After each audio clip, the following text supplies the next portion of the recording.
If you sell anything personalized on Etsy, the way your buyers send you personalized details just changed in a big way. A single text box where buyers used to type everything is gone. And the new system that's replacing it is gonna make your orders so much cleaner, but only if you know what's coming. Stick with me and I will show you what exactly changed, what it means for your shop, and what you need to do this week to make everything in line with Etsy's expectations. Hi, my name is Neha, and on this channel I help Etsy sellers run smoother shops without the burnout of back and forth. Today's update is one of the most practical changes I have covered all year, because every seller who are selling personalized goods are going to feel it. Quick heads up, there's another change coming on June 1st that I'll cover in the next video, link in the description. But let's focus on personalization now. For years, the personalization box on Etsy looked same on every listing. One box and the buyers typed everything into it. Their date, their name, their font pick. Your listing images looked like an instruction manual, and in spite of that, the buyers made several mistakes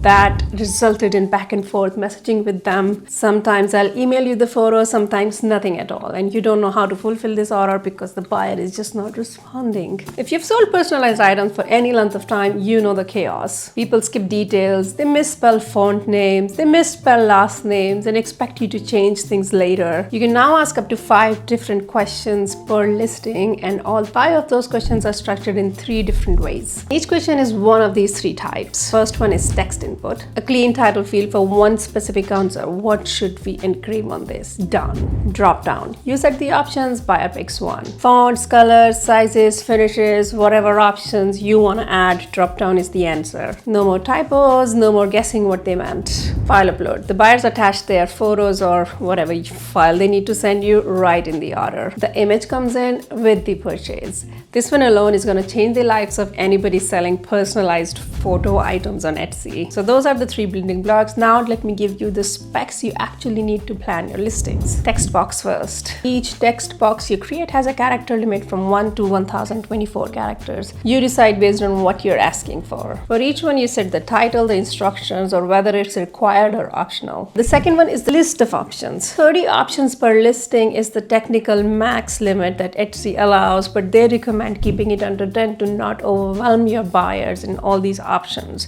Third option, the file upload. Here where it gets really good. You can add 1 file upload per listing, and within that file upload, the buyer can add up to 10 images. Each file is kept at 100 megabytes, and they accept most of the common image formats like JPEG, PNG, GIF, HEIC, or PDFs. The clever part is that inside this file upload field, you can create labeled spots. So if you sell like t-shirts and you want a photo for the front or for one for the back, you can clearly label them in the file upload. Okay, one thing to watch here is that the required or optional setting applies to the whole field, not just the label settings. So if you mark it as required, they will need to put all the labeled images that you have put there. So be careful when you set it up as optional or required. Also beware that if you mark this field as required, the buyers need to upload a file before they check out, which kind of can affect your conversion rate, because most of the times people are not sure which photo they want to put. They just want to check out and deal with it later. So just keep that in mind when you're setting this optional or required setting. Here's the click path inside Etsy. So setting up is fairly simple. It's not different from how we set up personalization right now. You will just go to your listing, and in the personalization section, instead of just one text box, you will now see options of selecting this. I would say be careful about selecting required or optional or which field type you want to select. But once you set them up, you are good to go. You can duplicate your listings, and personalization will carry forward for any new listing you want to create from these copies,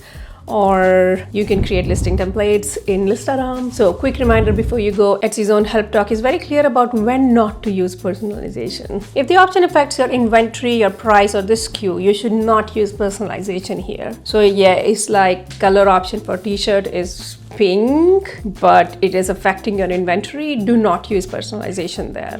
You would rather set it up in the variation options. If a buyer wants just a one-off item specially made for them with a back and forth conversation, That is a job for a custom listing. You don't need to create like a whole personalization field array for them, and you will go through the custom listing request path for that. Personalization is specifically for the buyer's applied details that do not affect your stock or inventory in any way. Keep that distinction clean and your shop is always organized. Like anything, Etsy is going to push listings with these newer changes. So what you need to do this week is sit and audit all your listings that has personalization enabled. Is it true personalization? We are actually asking questions, or is it just like add a gift message?